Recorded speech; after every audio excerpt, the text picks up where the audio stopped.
So good evening, everyone. Welcome back.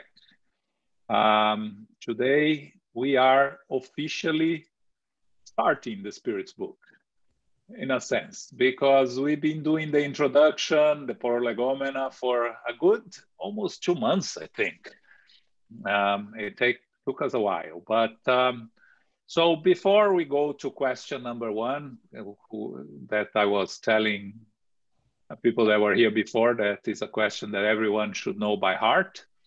We're going to talk a little bit about the structure of the Spirits book for those that haven't seen the presentation I did before we started the study. So the Spirits book is divided in 4 books. Book 1, you see here, is First Causes, which is, he has 4 chapters: God, the general elements of the universe, the creation, and vital principle. The direct connection that we can do with other works of the codification is with Genesis. As Julio used to tell us, we see God in the beginning of the Spirits book, and then we don't see it at all until Genesis. In a sense, meaning we study God here in the beginning of the Spirits book, and then we study God only in Genesis. So these are the basics on the book 1, and then book 2 is everything that relates to us in the physical world and the spiritual world. Book 3 is the moral laws, and book 4 is hope and consolations. So we're starting on book 1, chapter 1, which is God. Of course, it makes all sense when we talk about a philosophy that is Spiritism with moral and scientific aspects, that we start by defining the Creator, the Supreme Intelligence, the origin of everything. That's how we start the book. Okay, so who's going to read? Philip, you read for us, because Soraya always read the second part, right? The heaven and hell. So you are on mute, Philip. Sorry. There you go. What is God? God is the supreme intelligence, the first cause of all things. Okay, so the very important thing that we always mention on question number 1 is the question. We remind everyone of the importance of the questions, right? I read something this week that said if you want to have a good answer, you have to ask the right question. And Kardec was a master in organizing it in a way that it's very useful for us to learn and to understand, and the importance of how to ask the question. So he starts not asking who is God, because if he had asked who is God, immediately you humanize God, and God is not human. We know that. So when you ask what is God, it's a generic question that can be answered by the spirits in any form that they deem necessary. While if Kardec had asked who is God, the spirits would have to correct him to start with, and could not give such a direct answer, which is a very simple answer. It's the supreme intelligence, the first cause of all things. It all started with God. The creation started with God. So again, started, it's not the right word, and we'll see why, but the origin of everything is God, because there's really no start, as God is eternal. So, okay, any questions here? Comments, questions? No? Okay, second, Philip. What is to be understood by infinity, that which has neither a beginning nor an end, the unknown. All that is unknown is infinite. Okay, so first, let's talk about two words that we are going to use here that are very important in this concept of God, which is eternity and infinity, right? Which are words that are used and many times confused, are said to be the same, and they are not. Infinity is something that cannot be expressed or measured in units or measurement. And eternity is something that is present at all times, something that has no end and no beginning. So God is eternal. He has no end or no beginning. No.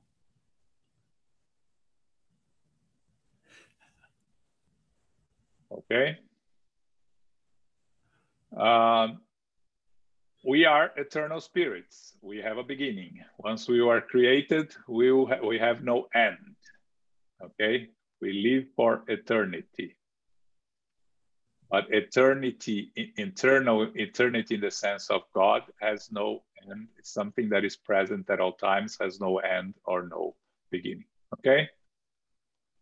So the definition that spirits give us here is that which has neither a beginning or an end, the unknown, because we cannot measure. All that is unknown is infinite.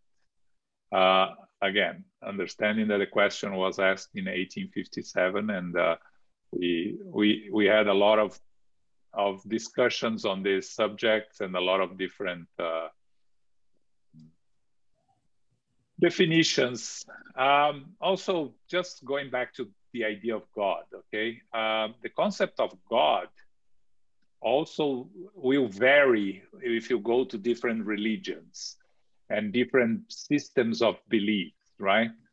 The supreme God exists in the context of monotheism, right?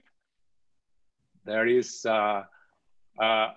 are other names for God, and that what we always say that doesn't really makes a difference. If you want to call the creator any different name, God is a word that actually appeared in the 6th century Christian codex. So in this form, the Germanic word God, not the word God as it was defined. The Jewish used to call God the Elohim or Adonai. Allah is used by the Muslims, but also used by Judaism and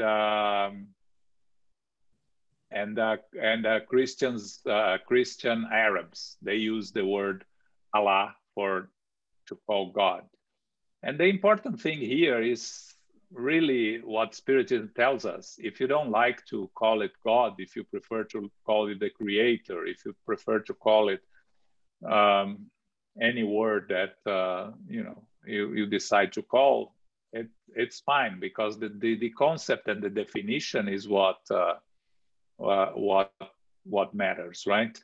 The Jewish have the tradition of not writing his name, so they will write G apostrophe D, because they cannot write his name for some tradition, the Jewish tradition. In the Chinese religion, it's called Shangdi. In Hinduism, it's Brahman. So, Baha in the Baha'i faith, and Waheguru in Sikhism, and others. Okay, so again, name is not that relevant. The definition is what matters. Okay, questions, comments, answers? But John, yes, they do consider that he is the supreme intelligence, no matter what name they call it. No. Yes. All of those names that I said is Yeah. always the supreme intelligence, the creator. Okay. They just call by different names. It's the same way that you know, in other languages, you don't call God, you call different names, right? In Right. Portuguese is Deus, and in Italian is Dio, and so on and so forth, right? Okay. Okay. Thank you. So it's a name. The important thing is here is to understand the concept. The Right. name is not that Not relevant. important. Good Yeah. enough. Thank you. João, just want to clarify the difference between infinite or infinity and eternal. Infinite, it's no beginning and no end, therefore God. And eternal, with a beginning but no end, right?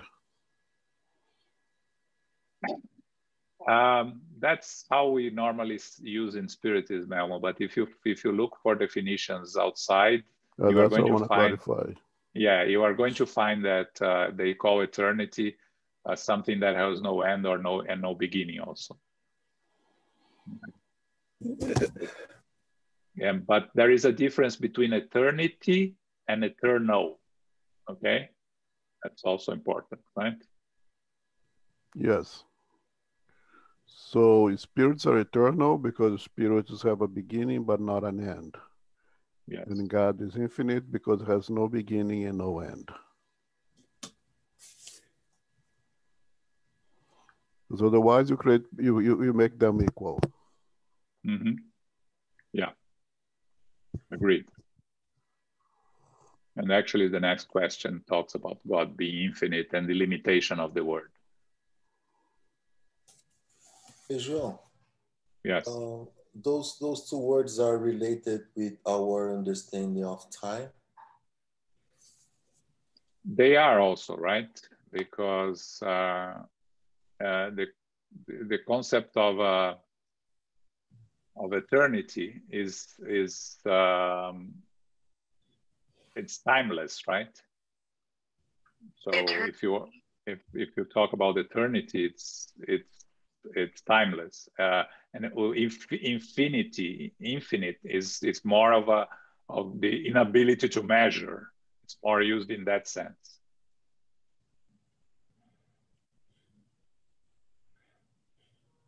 Thank you.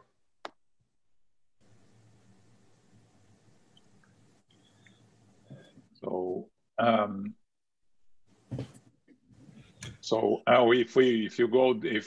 the difference between eternity and infinity is eternity is a concept that is temporal in nature and applies to things that are timeless. And infinity is a concept that applies to things that cannot be counted or measured. Again, these are definitions outside Spiritist definitions by the common language, let's say. Okay, but let's talk a little bit about after the question number 3 that the spirits give an interesting answer also. Go, Pele. Can it be said that God is the infinite? This is an incomplete definition. One shortcoming of the language of humankind is that it lacks the ability to define that which transcends human intelligence. God is infinite in divine perfections, but infinity is an abstraction. Asserting that God is infinite is to substitute the attribute of something with the thing itself, and to define something unknown by reference to something else that is likewise unknown. Okay, so wow, yeah, that's the spirits and Kardec bring a lot of things to our plate now in this question. Yes. But the important thing here that we have to keep in mind is that it's an incomplete definition, right?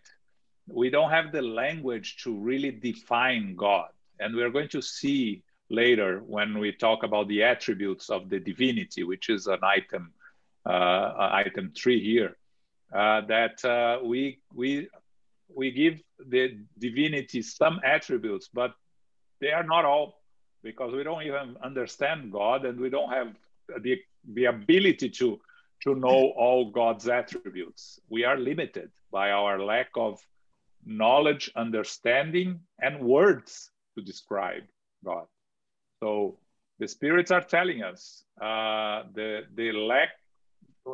language lacks the ability to define which transcends human intelligence, right?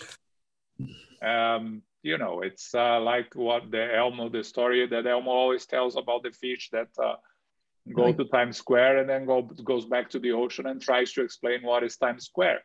You know, no other fish will understand anything of what the fish is saying because it transcends their capacity to understand. And, you know, you use this for God, and it's our inability to define God is because it goes beyond our human intelligence. And then Kardec,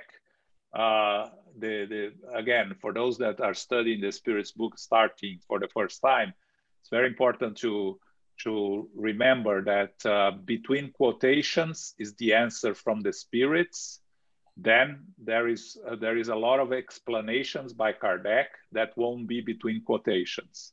So the questions are in italic, the answers by the spirits in quotations, the comments by Kardec without quotations. So Kardec talks here about God being infinite in divine perfections, but he says infinity is an abstraction itself, right? So how can we define God's perfections if we talk about being perfect, reaching the level of perfected spirits or perfect spirits, and we don't really even know what this is. So if we cannot even understand us evolving to reach perfection, how can we understand something that is even more perfect than a perfect spirit? It's beyond our capacity of explaining or understanding, but we need to grasp the concept and be comfortable with the concept that the Creator is all powerful and the origin of everything, and that it's supremely, we will see when we study the attributes, supremely good, supremely just, and so on and so forth. We'll leave it for there. So that is the absolute perfection. So when we talk about ourselves, spirits, we are going to reach relative perfection, because absolute perfection is only God. But again, words that are limited to define and explain what is God. And again, very important, read the questions very carefully, pay attention to the question. The question is, can it be said that God is the infinite? That's a different question than, can it be said that God is infinite? Two different questions. The spirits respond to this question: is God the infinite? Very If good. the question was, can it be said that God is infinite? The answer would be a different answer.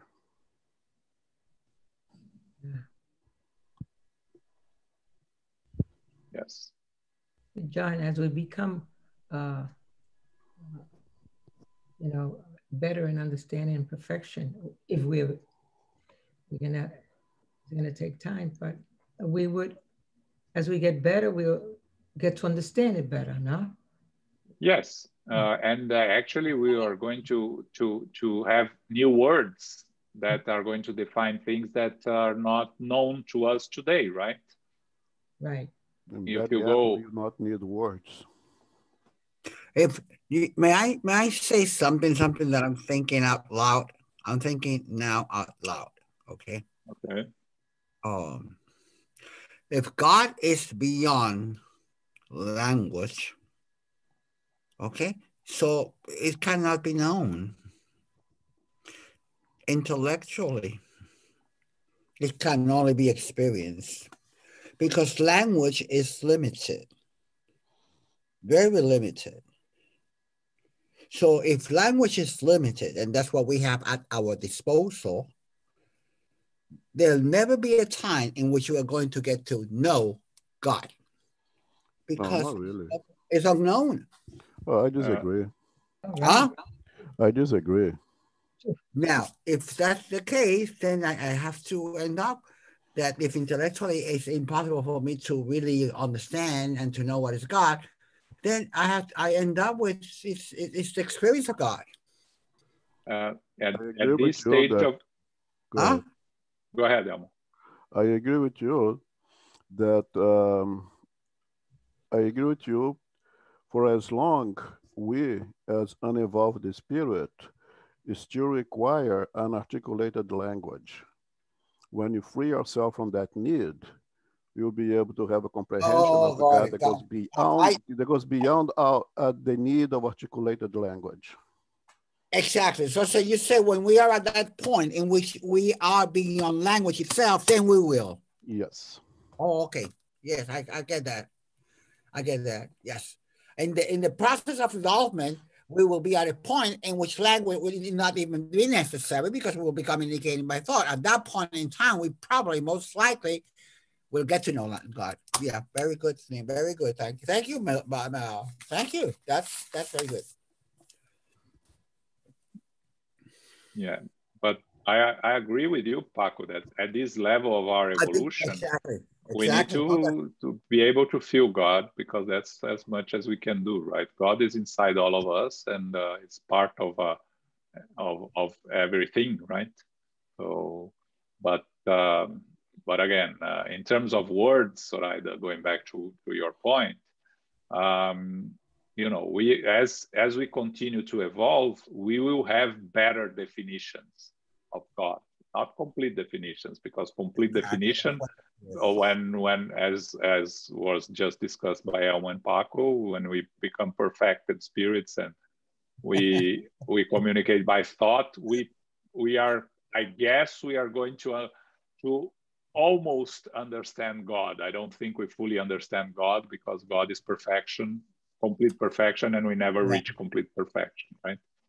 We achieve relative perfection, but I'm sure that the definition that we are going to have in 100 years time or 200 years time is probably going to be more efficient or better than today. Yeah, it's the same thing, right? That if you go 100 years back and talk about a cell phone, people will have no idea what you're talking about. Exactly. Right? So, you know, I imagine that as we continue to evolve and our language evolves and our understanding evolves, we are going to come with better definitions of God without fully understanding, because fully understanding maybe when we become perfected spirit.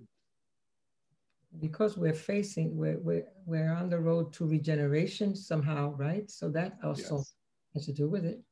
Okay. Yeah, it's an evolutionary path. We are going to live in a world of regeneration, which is this planet evolving, right? But depends on all of us, right?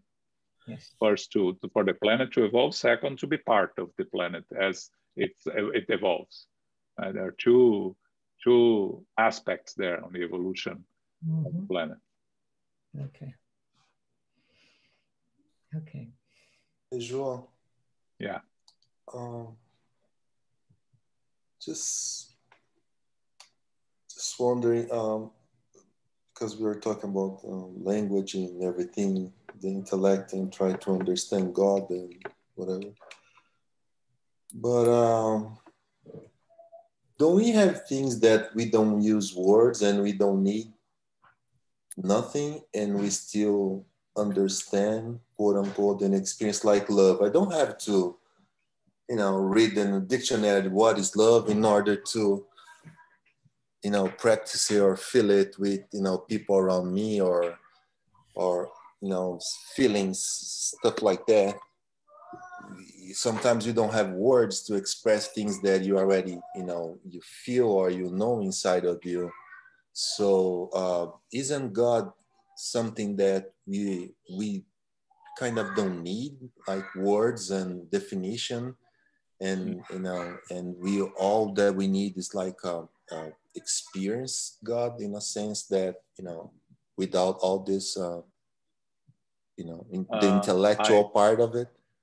I don't think that we are all able to feel God and not not discuss God. I think the society nowadays demands a discussion and an explanation. And I think we as spiritists, we need to be prepared to discuss it and to explain according to our understanding. We don't need to convince anyone because that's not our role, but we need to be able to explain God according to Spiritism. And that can only be done in words, cannot be done in sentiment, right? And your personal experience with God is one thing.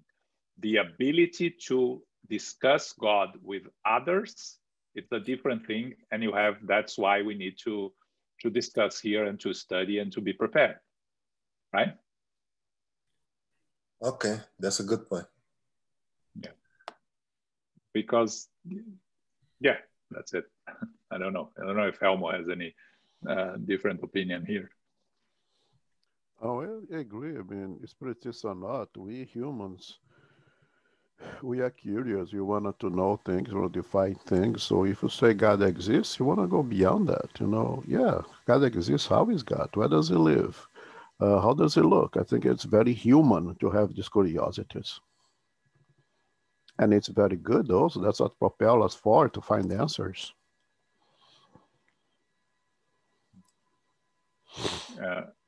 And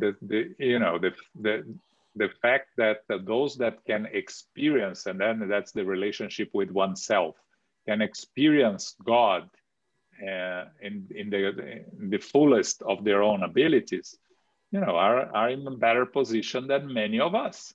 But that's between you and yourself, right? It's you relate to the world, right? You want to explain to your daughter what is God in your understanding, and you cannot explain to her in feelings, right? You have to use words, simple words in the beginning, but eventually more complex words, right? Thank you. Philip, let's go. Proofs of God's existence. Where can the proof of God's existence be found? In a premise that is applied in science, there is no effect without a cause. Investigate the cause of anything that is not the work of human beings, and reason shall provide the answer. To believe in God, simply observe the works of creation. The universe exists, therefore there is a cause. Doubting the existence of God would be to deny that every effect has a cause, and to presuppose the idea that something could be created from nothing. I think that this answer, both by the spirits and by Kardec, it's brilliant, because in the discussions that you have for those that do not believe in God, how can they explain the effect without a cause, right? Everything that has an effect has to have a cause, and then Kardec brings the universe in it, and I think that also it's very smart, because when you talk about the universe and you look outside and you look at the stars and you look at everything that surrounds us, to believe that this is that this was created from nothing, which is those that do not believe in God think, it makes no sense. You have to, if you think logically, and everyone that all the scientists and all the ones that study outside of religion worries about reason, and Spiritism always brings reason to the table, right? If there is an effect, there has to be a cause. If the universe is not a cause, it's an effect, right? It's a consequence. And it has to be a cause behind it. And if you don't want to call it God, That's fine. You can call whatever. We go back to the problem of names. Some people have a problem with the word God because immediately they feel religious about it. They don't feel comfortable feeling religious. So, you know, call it whatever you want, the origin. But there has to be a cause. Otherwise, nothing makes sense. If you don't accept that there is a cause, then and you believe that everything happens by chance, is the result of accident, you just have to study the perfection of the universe and the stars and how everything works in the universe to seriously doubt how can this exist without some superior superior creator was the origin of all those things, right? I think that the answers both from the spirits and Kardec are to the point here. I don't think that there is any doubt that what guided Kardec to study spiritism was exactly that, right? He saw the tables were turning and he says, this is the effect. What's the cause? And that's how he found the spirits, because he being a scholar, and Kardec was not particularly religious or anything like that. He was a scholar, a scientist. But so he said, there is a cause, there is an effect, the tables are turning. For the effect, it has to be a cause. And then he went in to investigate the cause. If you are serious in the pursuit of the truth, you have to go after the cause.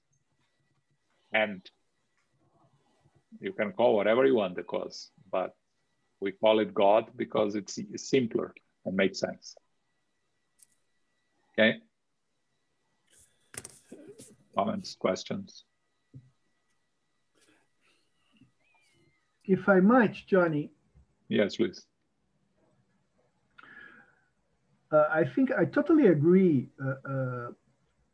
with your points. And at this, whenever I'm talking about this, I like to remind myself and people a matter of dimension.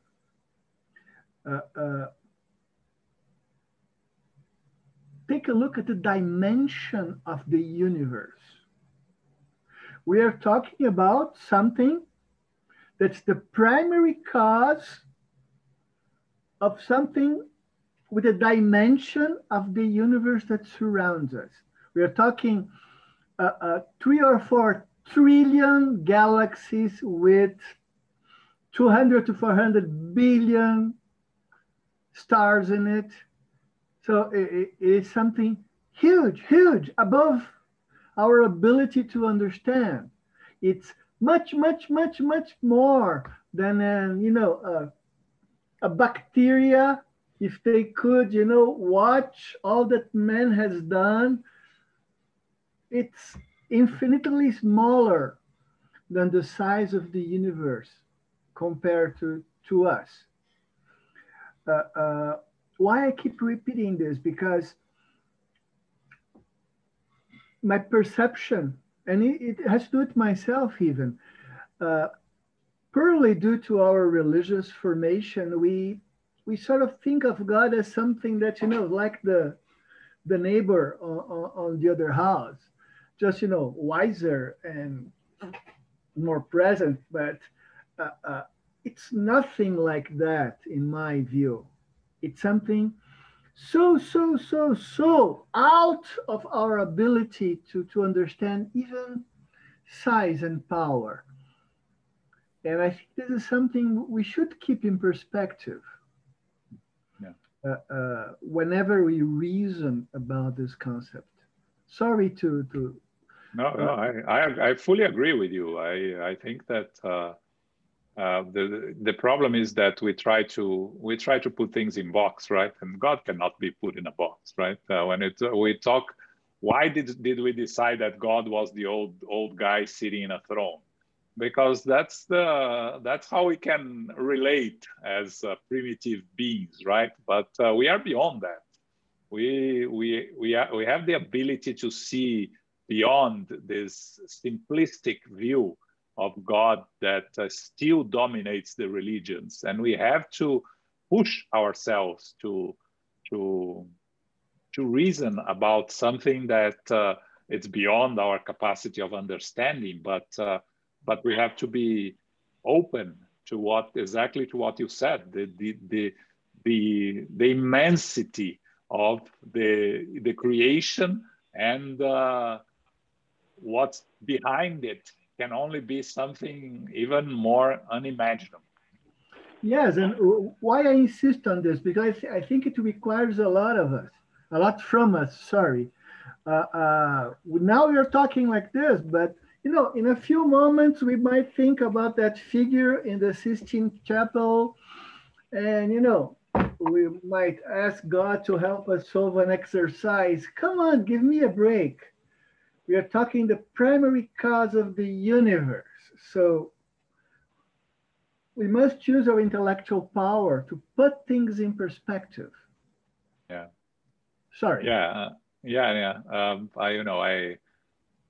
I remember Divaldo once said that he didn't ask things when he was praying. He didn't pray to God. He prayed to Jesus, because to God he was so beyond his capacity of understanding anything that Jesus is much more reachable to him, and that's why he can understand better.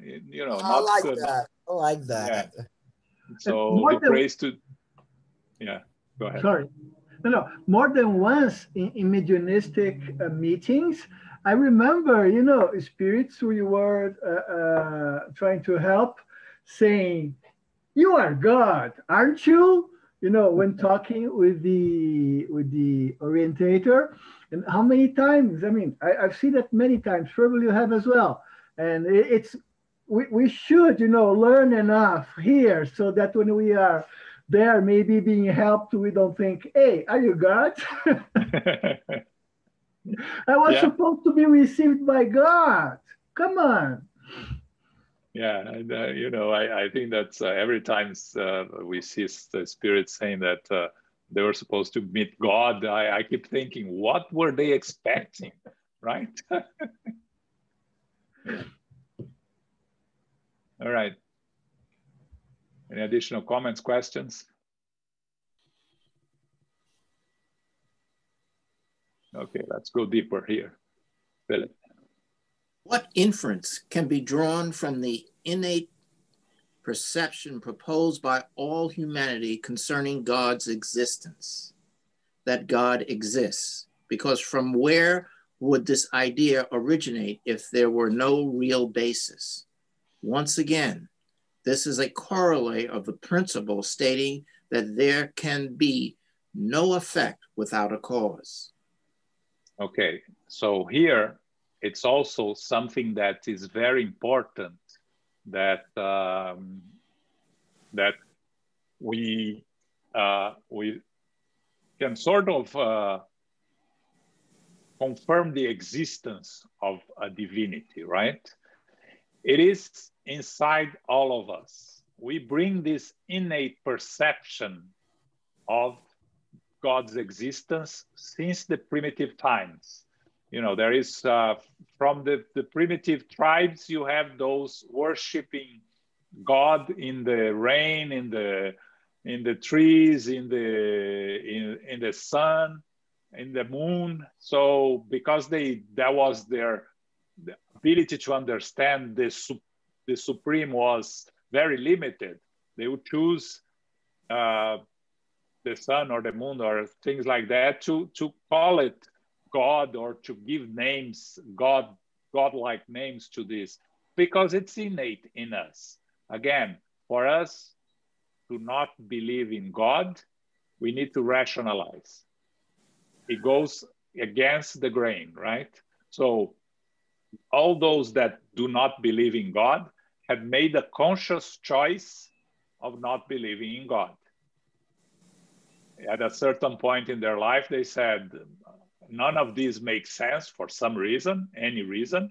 And I know by by my own experience that at a certain point, I didn't think that what church was teaching made any sense.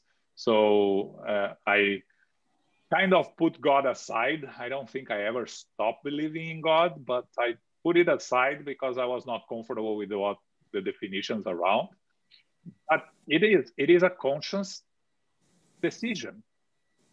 Everyone that chooses not to believe in God makes a conscious decision, because it is innate in us the notion of a supreme being, right? So again, we bring throughout our evolution, since the creation, our own creation, the natural law is imprinted in our conscience, and the notion of the creator is also imprinted in our conscience. Okay. I'd like to make a comment. Yes, go ahead, Paco. It would be interesting to find out in anthropology if there ever existed a society with no concept of God. I don't know. I don't know the answer. I never heard of one. But I wonder if there's such a thing.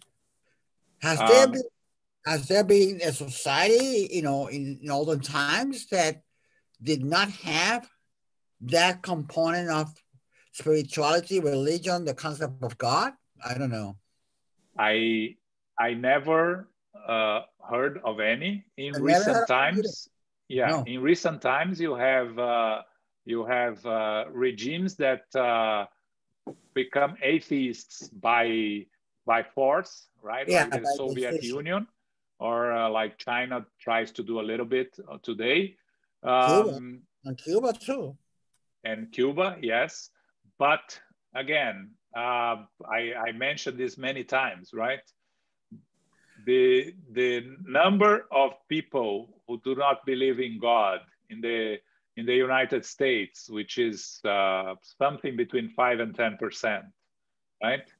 And in the Soviet Union, after the fall of the wall, which is 1990, it's basically the same.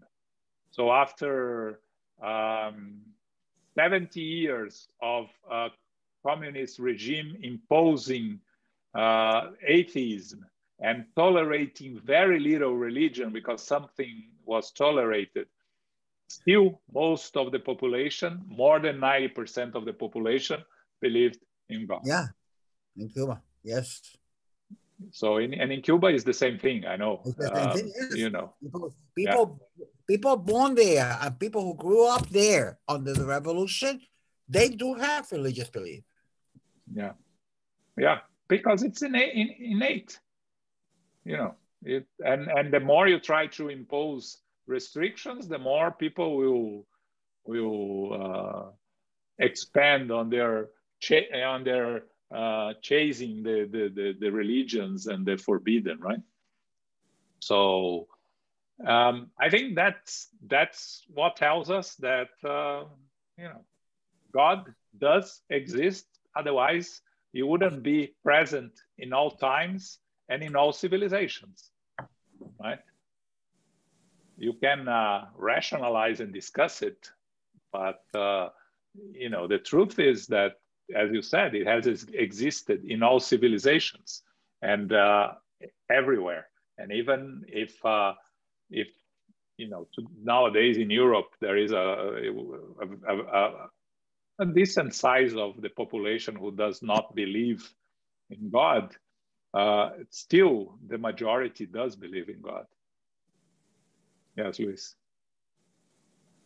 Questions 4 and 5 bring something else that I find very interesting. Can be no effect without a cause. This is being said by spirits. So actually, what the spirits are telling us, in my view, is that we live in a causal universe. Beyond our universe, I don't know, but at least in our universe, the cause and at the level of knowledge that they are, cause follows effect. God, that's the basis of that reason, meaning time always moves forward in our universe. Interesting. No, Then this is very interesting. There is time and time moves forward, because if not, cause could come before the effect. The opposite, right? The effect could come before the cause. Yeah, cause, because if time moved backward, cause could come before the effect. And the spirits are telling us, beyond any argument, that cause should always follow. Oops, the other way around. Yeah, it's a translation issue. It's a language issue. Sorry about that, English speaking people, because it's concept stuff. But I find that very interesting, because there's always been this, can time be reversed like other dimensions? And I believe something else the spirits are telling us in 4 and 5 is that, hey, time always moves forward. Effect always will follow cause. I find that extremely interesting. Yeah, it's a very good point also, right? Because if you have a cause and then an effect, immediately you have to associate that with time, right? Because otherwise it doesn't make sense, right? How can you eliminate time? And we say that time is a creation of our of our reality, and it can be argued, right? Because I agree with you. Spirits at that level that are instructing us, we must believe they are at, somewhat closer to Jesus than we are, to Christ than we are. Understand the universe as a universe where effect follows cause, where time moves forward when time does actually exist. This is a huge philosophical question, and also physical question. I mean, this was one of the anyway. I'm bubbly already here. Sorry, guys. That's okay. That's good. That's a good point. I agree with you. Okay. Anyone else? No? Okay. Let's do one more. 6. Yeah. Could our intuitive sense of God's existence simply be the result of education and the product of acquired ideas? If such were the case, how could this intuitive sense be retained by primitive cultures? If the sentiment of the existence of a supreme being were solely the result of education, it would not be universal and would only exist, like all acquired knowledge, in the minds of those who have received this education. Again, very interesting and brilliant question by Kardec, right? Following the logic of the previous questions, we talked about the existence of God and everything, and then Kardec comes and says, well, can this intuitive sense of God's existence simply be the result of education or acquired ideas? And the Spirit says, how can it be if they existed throughout all times, as Paco was mentioning, right?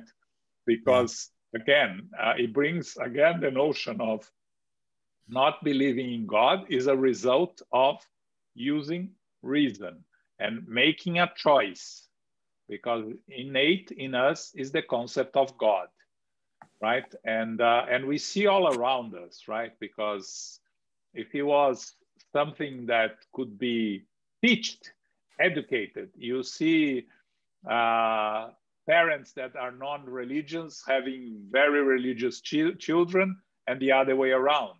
Very religious parents having children that decide not to follow their parents' religion or no religion at all. So clearly, it's not a matter of education here.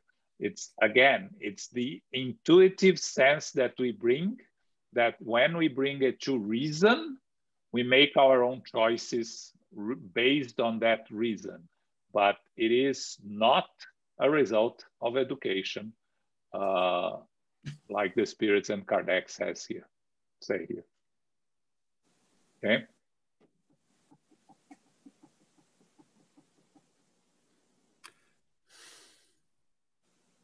Go ahead, Philip. Is the first cause of creation found in the essential properties of matter? Then what would be the cause of these properties? There must always be a first cause. To attribute creation to the essential properties of matter would be to consider the effect as a cause, because these properties are an effect, which must in turn have a cause. Okay, so and here Kardec moves a little bit away from God.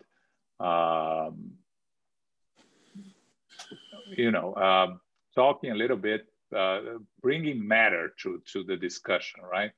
The essential properties of matter. It's important for us to remember here that in the universe we have God, we have the spirits and the spiritual principle, and then we have the universal fluid, which is everything else, which matter comes from. So God creates matter or the universal fluid. God creates the intelligent principle that will become an individual spirit eventually. So everything, the first cause is not found in the essential properties of the matter, because it has to, the first cause is the creator itself. So if we are attributing the essential properties as a creation, we are mixing effect and cause. And as we just discussed here with Luis, the cause has to come before the effect. So God is the cause, universal fluid is the effect. Properties of matter are the effect. So they must have a cause, which is God in the top of the pyramid of the creation, right? A little bit confusing here. I hope everyone understood the question and answer. If not, please ask. Or if you have any more, better explanations than what I just gave. Johnny, Yes, there's just one thing that I sort of do not totally agree with you. I think it's presumption to think as human beings at the top of the pyramid of the creation. Did I say top of the pyramid, the human beings? No. I understood, yes. No. No, God. No, I misunderstood, God. sorry. No. God. Again, okay, sorry. Because again, the size of the universe would be extremely presumption of us to think of as something. Yes, absolutely. We are nothing in the universe. Yeah. The spirits are just part of the creation, in the sense that is separate from universal fluid, because everything that derives from universal fluid, very spirit, physical body, everything derives from that matter, antimatter, black, dark matter, everything comes from the universal fluid, but not the spirit or spiritual principle. But on the top of the pyramid, I place God, I think. Okay. And again, if you consider the universe of spirits of, I might say, intelligent, principle, individualized, in this huge number of those that are around there, we are probably very, very, very low in the pyramid. We, the guys who are, in our level, I'm pretty certain of that. Yeah, well, Emmanuel told us that we are closer to God than to when we were created in our path to divinity. So, apparently we are more than half the way. But yeah, it depends on the perspective, on what else is placing there. I'm not so sure. Oh well. let's read the last one here before we stop, because this complements what we've been studying.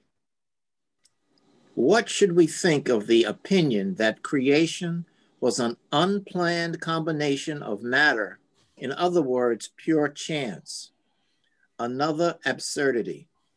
What person possessing common sense can seriously view chance as an intelligent agent?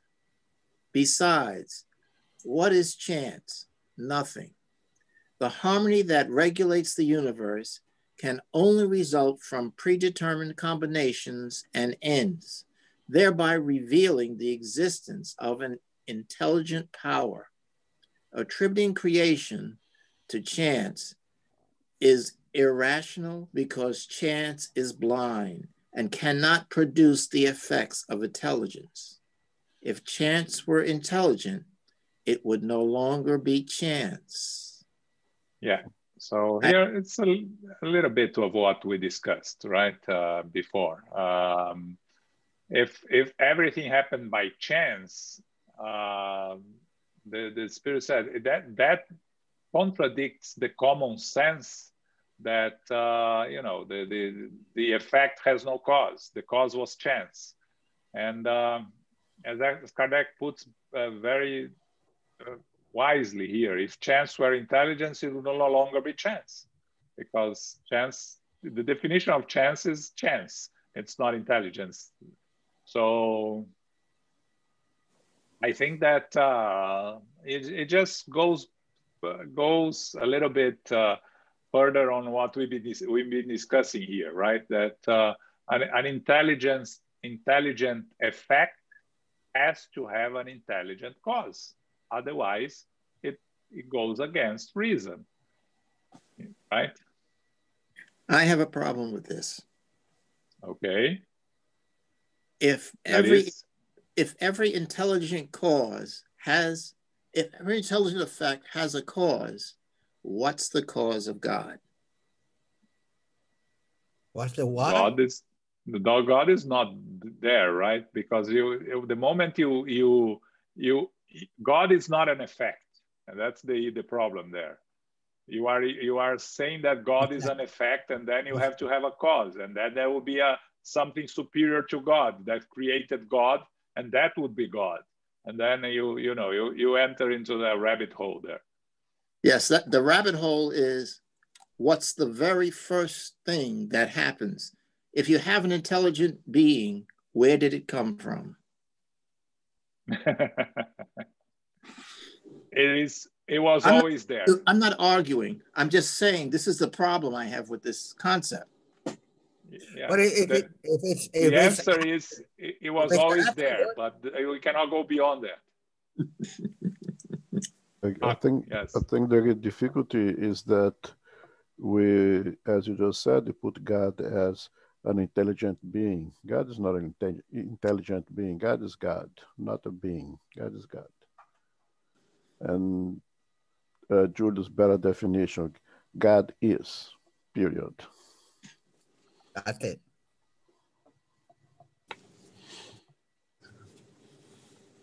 So we start with a postulate. Yeah. Because you are not going to get anywhere if you start